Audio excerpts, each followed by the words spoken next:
Not everybody wants to travel around the world and go out of the country, but just in your backyard, making connections and, doing food drives, helping at Gleaners, helping, any way you can just to help other people out. And that's a great way to expand your world and kind of get out of our own, it's not about me, it's about helping others. And that's what we're supposed to do. Welcome to the Up Your Average podcast, where Keith and Doug give no-nonsense advice to level up your life. So buckle up and listen closely to Up Your Average.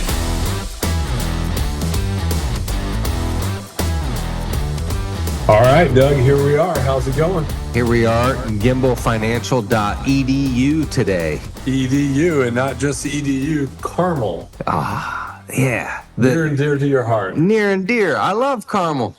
I've sent all of our four boys to Woodbrook Elementary, which I understand our next guest has some experience there. Well, we are honored to have a Hall of Fame teacher, Kelly Meyer, join us today. Kelly, how are you? I'm doing well. Thanks for asking. How are you guys?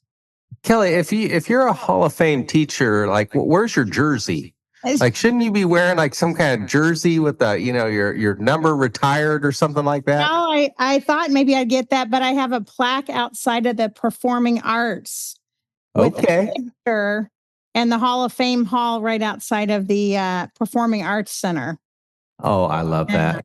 We don't have that, Keith. Does the plaque have your face on it? Like, is it? It does. And I made sure it was the best picture. I had a picture with my granddaughter, and I'm like, oh, that's the one we're using. So yeah, it's pretty cool. Man, that is really impressive. I love that for you and for your family. What a legacy thing. Not only does Doug have a bias towards Carmel, he's got a sweet spot in his heart towards Ball State and Muncie, Indiana. Sure. Yes, for sure. Yeah, we're sending our oldest boy there right now, and I grew up in Muncie. My wife and I both did, so we're big fans of Ball State.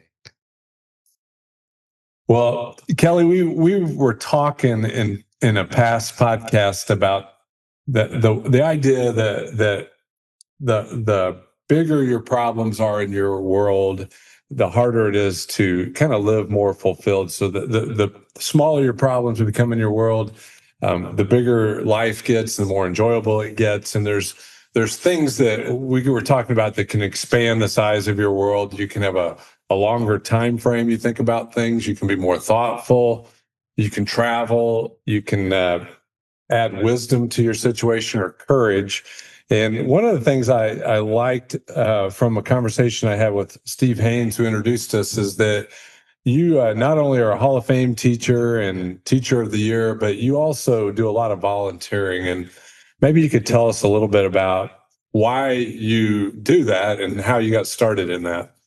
Okay, well, started back when my kids were young. I used to take them over to Carmel. Back in the day, it was called Carmel Care Center, and now it's Carmel Health and Living, because I had a grandpa that lived there. And I used to be scared to go and visit him. I didn't like the smells. I was scared around the old people. Now I'm one of them.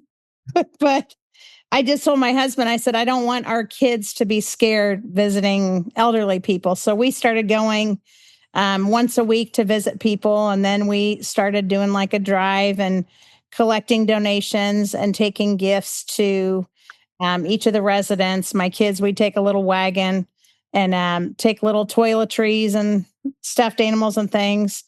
And just to get them used to being around older people. And then we kind of made it into Blake and Morgan both picked their favorite people that lived there, and we would bring McDonald's and sit and eat lunch or dinner with them. And it took off from there. And then I've started having students at school around Christmas time. We do a big collection. And then a lot of my first graders and my teammates' kids come and join us, and we go door to door passing out gifts to all the residents. So that's how it all started back when Blake and Morgan were probably 3 and 4, and now they're 32 and 30. So been doing it for a while. back in the day, there were these things called paper boys back in the olden days, and I had a paper route that involved delivering newspapers, and it was called a nursing home at the time. They probably called it an assisted living today, but Right. I don't even know that I'd ever been in one before I was in there dropping newspapers off, and it was a little traumatic for a 12-year-old delivering newspapers. But I think that's really wise to get the kids. Like I felt like you have a heart for the assisted livings too, don't you, Doug? Yeah, we do like Christmas flowers and send little Christmas trees to the nursing home right by our house. Yeah, it's a lot of fun. Yeah. That's really cool. Now, the more recently, I thought you were involved with, was it homeless people that you spent time with, or? Yes. Yeah. I went, it's been several years ago. I've gone on 13 or 14 mission trips through our church, Northview. And I went on a trip to New York, and we worked with an organization called City Relief. And two friends that had gone there, Matt and Sandy Gay, started Circle City Relief in Indianapolis. So my husband, when I got back from New York, I said, I want to start volunteering with Circle City Relief. And he's like, well, you can do that. I'm not going to do it every month. And he does it with me every fourth Sunday. And we've been doing it ever since. So we go on a Sunday, and we usually get a couple of friends to go with us, my best friend and a former coworker. And we try to get our daughter and her fiance and brother to come. And they basically serve, we prep Little Caesars pizzas and fruit and all kinds of things. And then you go out to the serving site downtown. And last week we had close to 200 people that are either homeless or just not living in the best conditions. They offer biblical counseling. They offer addiction support and all kinds of services outside of the food that's donated. So yeah, it's become our monthly thing, and we have friends that like to sign up. And actually, I've had some students that have come, and a couple of them who have met people that we've befriended and keep in touch with them. So yeah, that's another easy way to get out and kind of get out of your comfort zone. You know, we used to think. I just remember my parents taking us downtown, and when we'd start to drive downtown, we'd roll our windows up and lock the doors because you didn't want anybody getting into your car or, you know, walking down the street and crossing the street so you didn't have to go by a homeless person. And now that's the big joke. Everybody's like, oh, she has any leftover pizza when we go on our Chicago trip. She's going to want to stop and give it to somebody. So to not be scared there. I mean, we could be in that same position, you know, just to lose a job, have an illness or whatever. And that could be us out on the street. So just trying to keep that in my mind that they deserve to be loved just like everybody else. I don't know about you, Doug, but I think when I consider homeless people, it just occurs to me that that's somebody's child. Is kind of how I process it, and you know, we've had friends whose children have, you know, made some, you know, bad decisions, and people can end up there that didn't really even know they were on that path, and it's pretty humbling. My experience, it's humbling just to look a homeless person in the eye and talk to them, because they're a real being, they're a human. Yeah. That Steve Haynes actually came with us a couple weeks ago, and they asked him, because it's the first time he'd been to the serving site, how he felt, and he said humbled. That's the first thing he said. And years ago, we worked with another organization called the Poor House. And I walked by, I was wearing a heavy jacket that was my son's. And this guy stopped me and he said, hey, you know, where'd you get that jacket? I said, oh, it's my son's. He goes to school in Alabama. We got to talking, and he said, I'm embarrassed to say, but he said, I lost my mom, got into some drugs and bad situations, and ended up homeless. And I told him I was a teacher in Carmel, and he said, I went to Carmel. And my best friend was with me at the time, and he turned around and told me when he graduated, and he graduated with me. And my friend turned around and just started sobbing. She's like, oh my God, he lived a couple of houses down from me. And didn't even recognize the guy. And he's like, yep, I had everything. My mom died. I lost it all. And now I'm on the streets. So yeah, you just never know. So I would imagine that the more homeless people you spend time with, your world does happen to grow because your problems just seem relatively insignificant when you're hanging out with people that really have some serious problems. yeah, it's definitely eye-opening. My husband kind of laughs because when we go, I have a friend Nicole and a friend named Michelle that we've met, and they're like, if we can get a bus ride there, is there a way you can bring us home? So Jeff's like, you said she's on the way home. She lives in Speedway. That's not really on the way back to Carmel.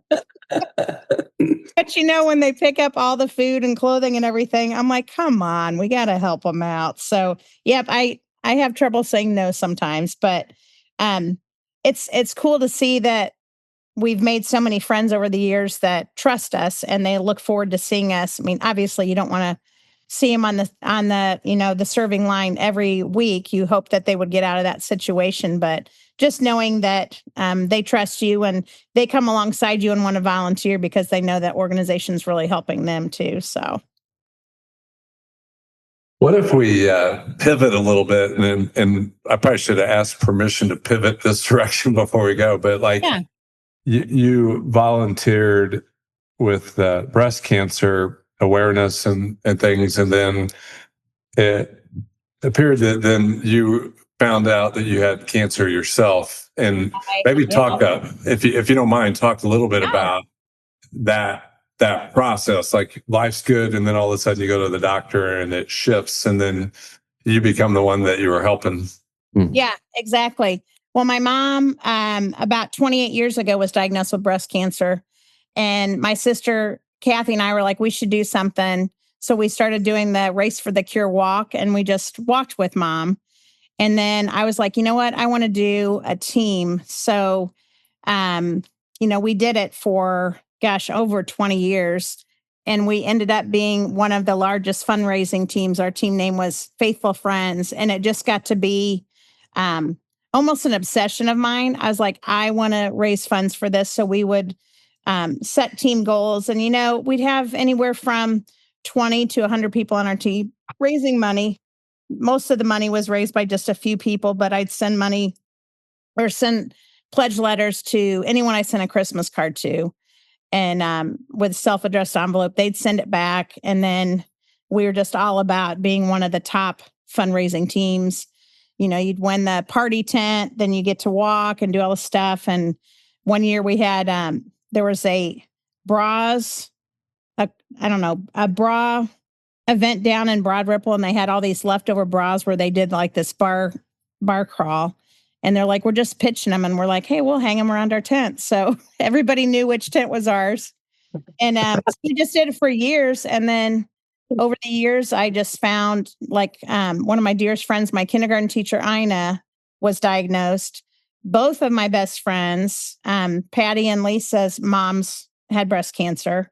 And then just hundreds of friends over the years. And then in 2020, right during COVID, I was diagnosed. I was like, oh, this is great. So I was blessed that it was found early. And I had 3 lumpectomies and radiation and 5 years of a lovely pill called tamoxifen, but just got off of that a couple weeks ago. And so far, so good. But yeah, you think, okay, I'm doing this for all these other people. And then it's like, oh, now I'm one of those people. And just so many people, when you think 1 out of every 8 women are going to be diagnosed, it just want to find a cure for all cancers. Did it feel like when you were told that you had it, that your world was shrinking, or how did you, like that instant, like how did you process and move forward at that moment? Well, it was interesting because I had just done a fundraiser. I did a jewelry party at my house. And so I don't know, there's probably 30 women. And I said, you know what? I just have this gut instinct that when I go to the doctor this week, he's going to say I have breast cancer. So one of the ladies said, yeah, I said, I don't know. It just was this weird feeling. And one of the ladies said, would you mind if we just circled up and prayed for you? And they did. And then I went to church that week and they did this miracle prayer and this lady prayed over me. I said, I don't know. I just feel like I'm going to be the one out of the 3 daughters. And sure enough, I was, but I just felt like people from all the years working with people supporting breast cancer, so many people reached out to me, former parents that I had their kids in school, who had been through breast cancer, sent letters. One guy that now plays basketball in college drove over to my house and just put a letter in my mailbox with a breast cancer ribbon, just saying, thinking of you, Mrs. Meyer. And yeah, so I felt all the love from all the people in the community. So that was a good feeling during a time when you couldn't be around anybody, because of COVID. That was definitely a kind of confining time. And I would assume even like the loneliness of trying to get the treatments would be different because my wife was going through cancer at that time, cancer treatment. And I was just clueless and they literally threw me out of the cancer treatment place. And so before that, at least there was some camaraderie of family members in there. But once they shut those down, that was pretty isolating. Yeah, you had to sit. I remember my husband was out in the parking lot, and I just told myself during that time when I went through the radiation, I said, I'm going to make friends with people in the waiting room who are going through the same thing as I am, or just going through radiation. So I made it a goal to just smile and say, hey, like, what are you in here for? How many treatments have you had? And because I thought, you know what, we're all in this together. And it's depressing knowing that, especially for someone like me who's an extrovert, I don't have anybody to talk with, I was like, okay, this is awkward. When I had one of my surgeries, some random gentleman came walking in and asked me how I was doing. And the nurse comes in and she said, is this your husband? I said, no, it's just some guy that walked. I said, he must have thought, oh, she needs someone to talk to. But yeah, it just definitely was a tough time, but I was very blessed that it was caught early. And it's been great to be able to encourage other people. One of my sorority sisters and teammates I taught with was diagnosed like a few months before I was. So, and now Carmel schools have started a support group for breast cancer survivors. So, Sweet. Yeah, there's lots of people going through it. Actually, a friend I'm meeting tonight, one of the buddies that we each month we take out a friend of mine who is on the spectrum. There's a group of us that go out to dinner, and both of his sisters have gone through breast cancer. His sister that was my student teacher was just diagnosed recently, and she's getting ready to go through, having the surgery and all that stuff. So yeah, it's definitely hits close to home. Hey, wait, you said you take out a buddy. Is a buddy a student? Well, he is a friend. It's kind of funny. When I started taking my kids to the nursing home, a coworker of mine that was a resource teacher, her mom was at Carmel Care Center. And I said, I would love to, go visit your mom. So I started taking my kids to visit her. And then one of my students' grandma, her name was Gayula, was there. So I would take Kelsey to see her grandma. And then it just extended into this bigger group. Well, when Margaret passed away, I called Peggy and I said, I'd love to take your son out. And Chris has autism and he's in his 50s now. But I said, could I take him out just for dinner or something? And it ended up being like, 14, 15 years ago that we took him to Ben and Ari's for dinner. And now it's monthly dinners with Chris. Each time it needs to be a different restaurant. He calls me the night before to give me a reminder that the gang needs to come. So tonight we're going to Wolfie's in Carmel. Our group has grown. We have my best friend and then Nikita and Julie that I taught with at Cherry Tree, but they both have like 4 or 5 kids each. So he gets very frustrated when it's just Kelly and Lisa and his mom and maybe Julie and Nikita and maybe one kid. He's always like, well, where are the others?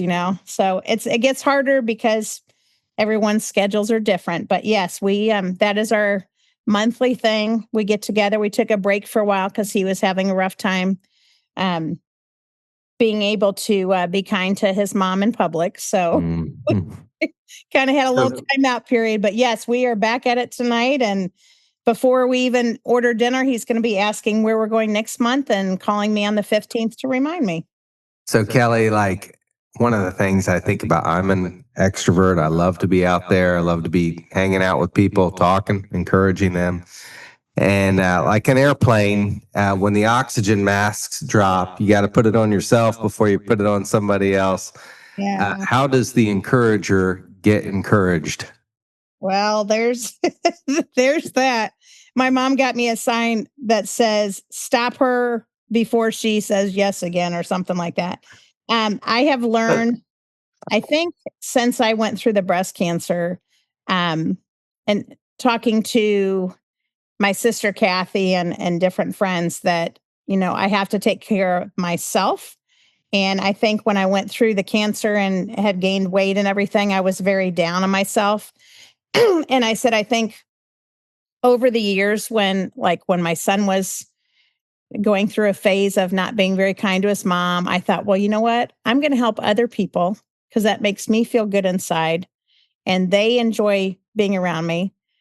But then I got to the point, I'm like, I'm doing it for so many people that it wears me down. So I am now involved in a program at Carmel Wellness for the teachers, where they have counselors, dietitians, personal trainers, exercise classes. So this year is the year to get healthy and be around, so that when I am with my grandkids, I can, get up off the ground and not have them making fun of the sounds I make as I'm trying to move. That's great. So you're making a big investment in yourself this year, it sounds Yeah, like. that's my goal. Yeah. Yeah. Man, Keith, if I had to title this podcast, if I was Caleb, our podcast producer, I think I'd title it, I'm going to make friends. I really appreciate that, Kelly, how you're in the waiting room thinking, what could I do here to be a light to other people, or to open your worldview? And it's all about relationships. And so just to be able to make a friend is pretty impressive. Yeah. I will definitely be one of the older ladies that's in a nursing home, not in someone's basement or living alone.